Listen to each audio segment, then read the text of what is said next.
Bienvenidos a Ciencia en la Vida Cotidiana. Hoy nos metemos de lleno en un tema súper interesante, los materiales avanzados. Específicamente, vamos a hablar de unas estructuras que se llaman Metal Organic Frameworks, o MOFs para abreviar. Sí, tenemos unos extractos de un capítulo sobre química reticular que explican cómo estas, como esponjas a nivel molecular, podrían ser clave para guardar gases importantes para la energía limpia. Pensemos en hidrógeno y metano. Nuestra idea hoy es entender por qué estos MOFs son tan prometedores para almacenar gases y, bueno, cómo se diseñan casi a medida para que funcionen mejor. El impacto potencial para una energía más limpia es enorme. Bueno, a ver, vamos a desglosar esto un poco. El desafío grande con estos gases es guardarlos. Tiene que ser eficiente, seguro y, claro, no muy caro. Y ahí es donde los MOFs parecen ofrecer algo nuevo, ¿no? ¿Qué tienen de especial? Empecemos con el hidrógeno. Siempre se dice que es como el combustible limpio ideal, ¿verdad? ¿Cierto? Suena genial. 0 emisiones de carbono, solo produce agua cuando se usa. Pero, siempre hay un pero. ¿Cuál es la dificultad aquí? Justamente el almacenamiento. Y ojo, es bueno recordar que el hidrógeno no es una fuente de energía que encontramos así nomás. Es un portador de energía. Ah, claro. Hay que producirlo, y eso cuesta energía.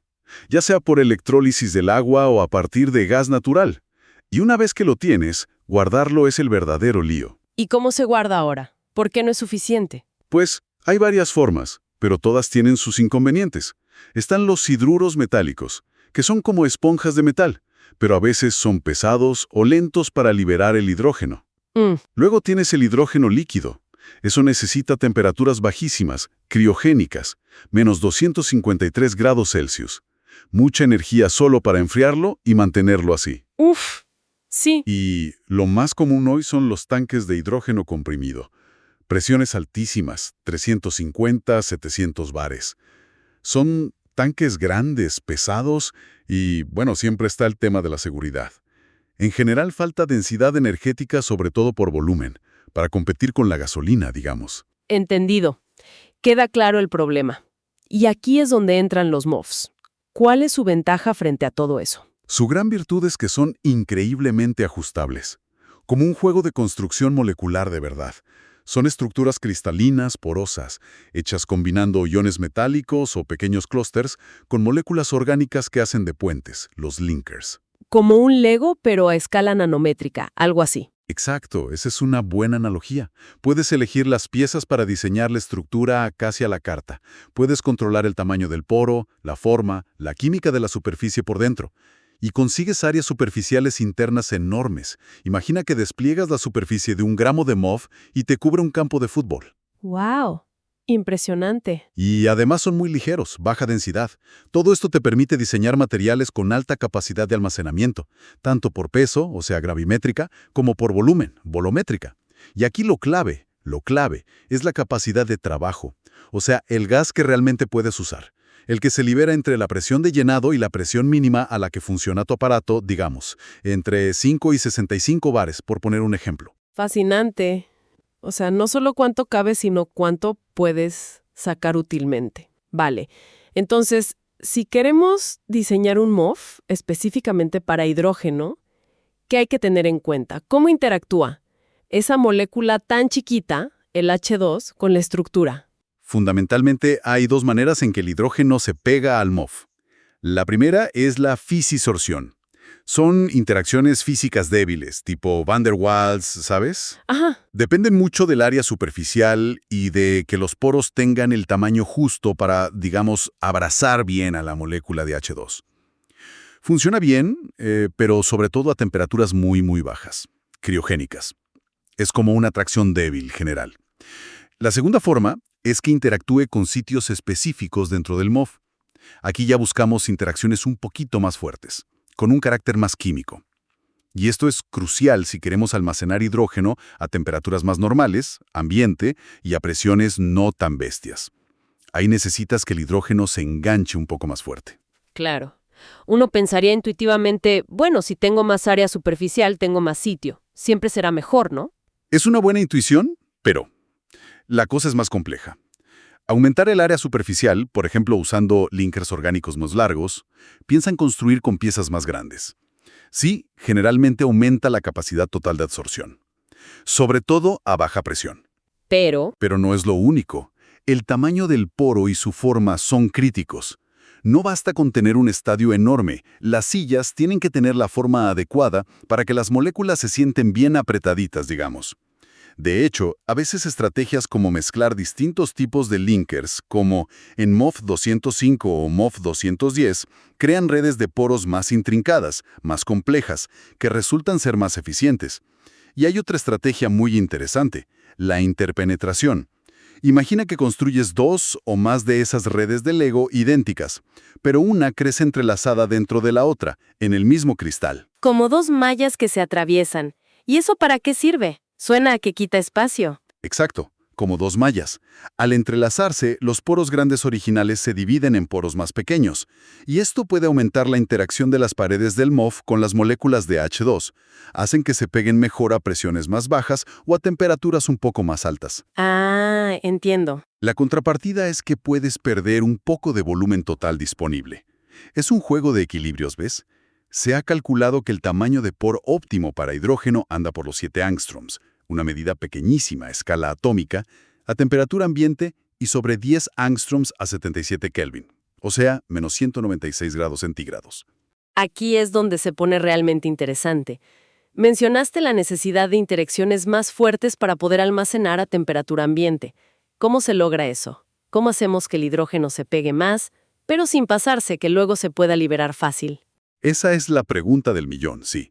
Lo que buscamos es aumentar algo que llamamos el calor isostérico de absorción, el QST.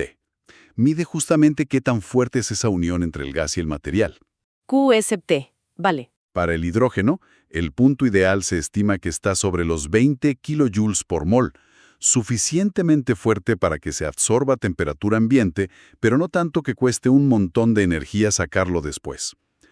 El problema es que la mayoría de los MOFs tienen QST bajos para el hidrógeno, entre 5 y 9 kilojoules por mol, más o menos. Muy por debajo de esos 20. ¿Y qué trucos moleculares usan los químicos para subir ese valor? Hay varias estrategias bastante ingeniosas. Una muy usada es crear lo que se llama sitios metálicos abiertos, OMS, por las siglas en inglés. Sitios metálicos abiertos. ¿Qué son? Básicamente, en los nodos metálicos de la estructura del MOF, a veces quedan pegadas moléculas del disolvente usado en la síntesis. Si las quitas con cuidado, dejas el sitio metálico como al descubierto, expuesto.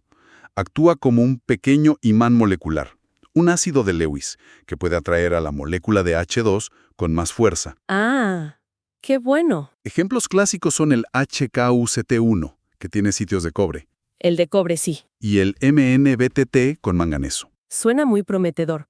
Pero, una pregunta. ¿Crear esos sitios abiertos no podría hacer que el material sea menos estable o más sensible a la humedad del aire, por ejemplo? Es una consideración muy importante, sí.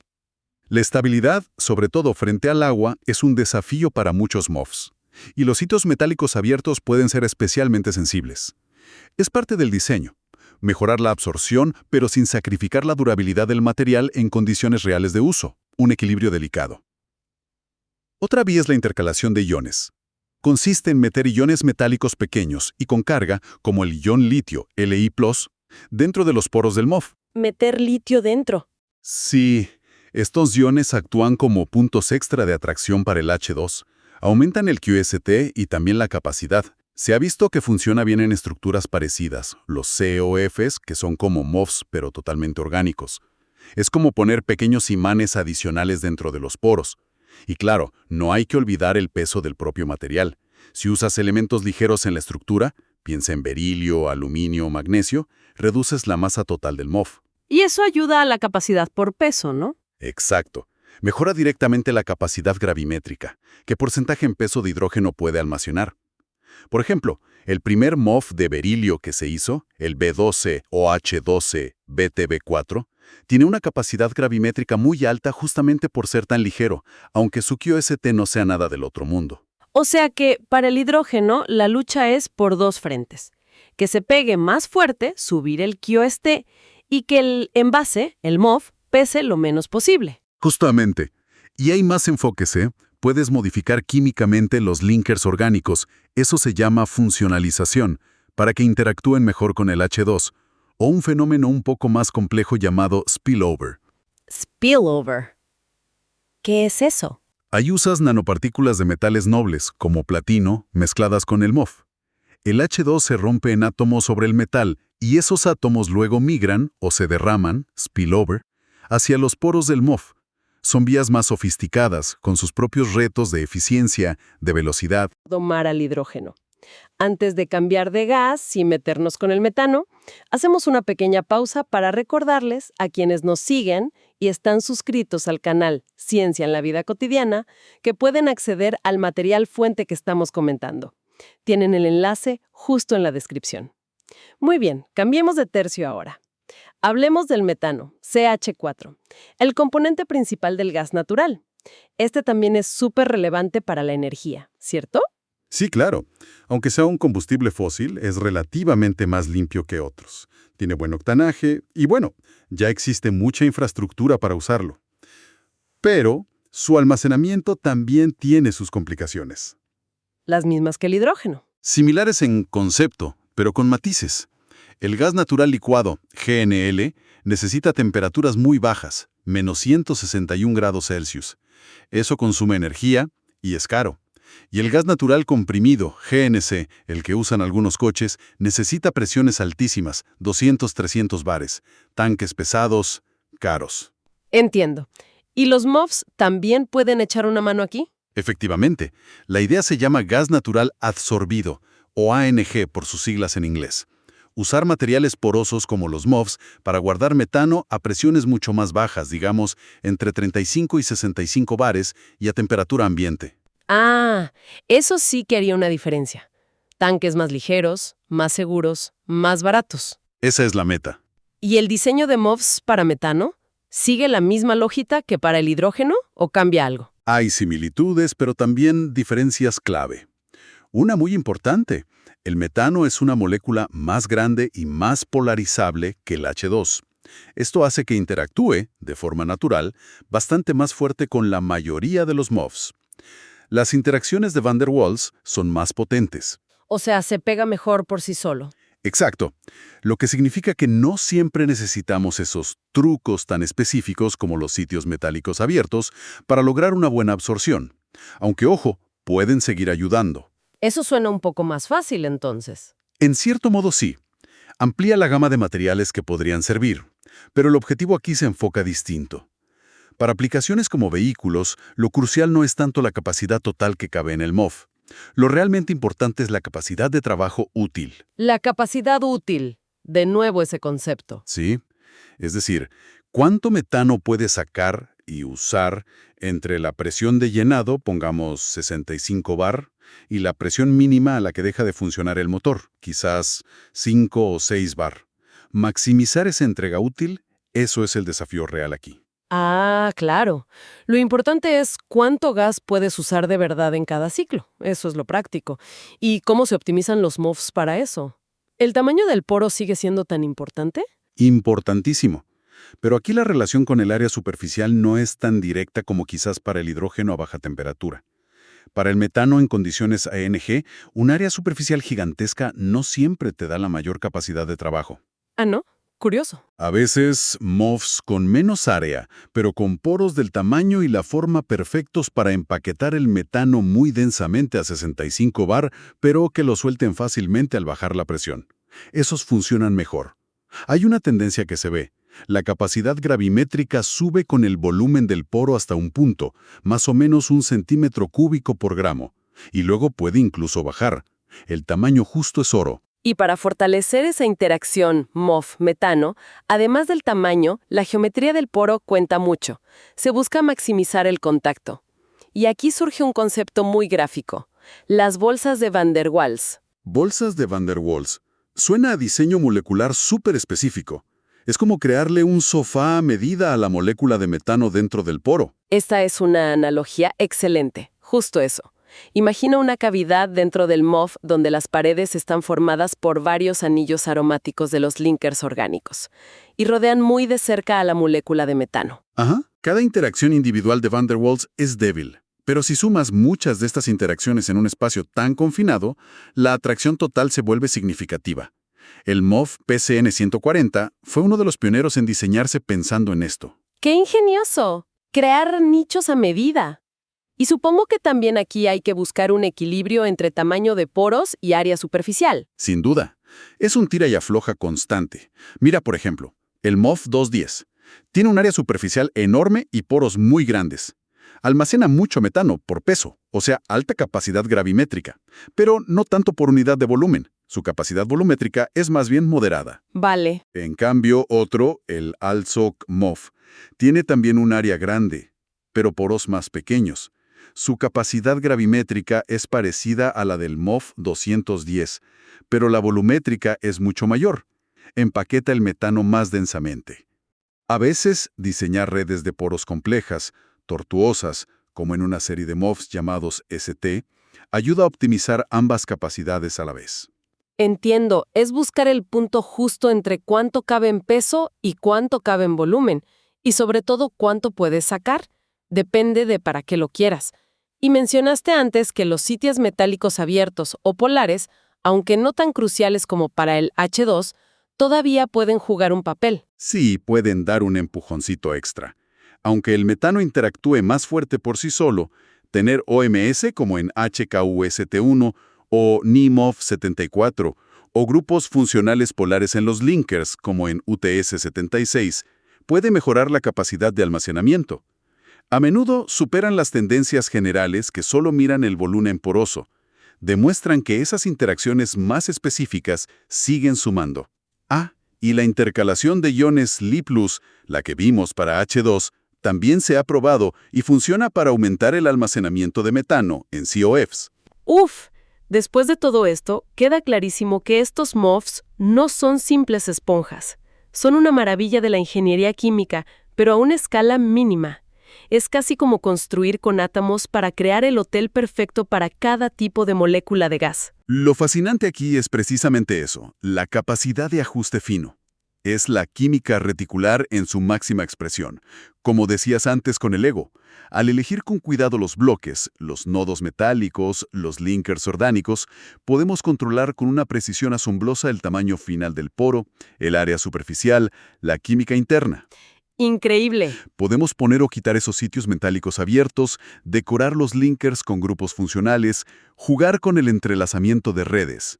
Todo para optimizar el almacenamiento de un gas específico, sea hidrógeno o metano, y para una aplicación concreta, ya sea maximizar la capacidad total o la capacidad útil entre ciertas presiones. Es un diseño a la carta. Es notable como detalles que parecen sutiles, como ese entrelazamiento de redes, la interpenetración o el diseño de esas bolsas de Van der Waals, pueden marcar una diferencia tan grande en cómo funciona el material al final. Definitivamente es un arte de equilibrio molecular muy, muy complejo. Y claro, todo este nivel de sofisticación y diseño a medida nos lleva a una pregunta importante, mirando al futuro. Sabemos que en el laboratorio se consiguen MOFs con rendimientos de almacenamiento espectaculares que baten récords, pero muchos de estos materiales tan avanzados son complejos y potencialmente caros de sintetizar. El coste y la escala, sí. Entonces, ¿cómo podemos cerrar esa brecha?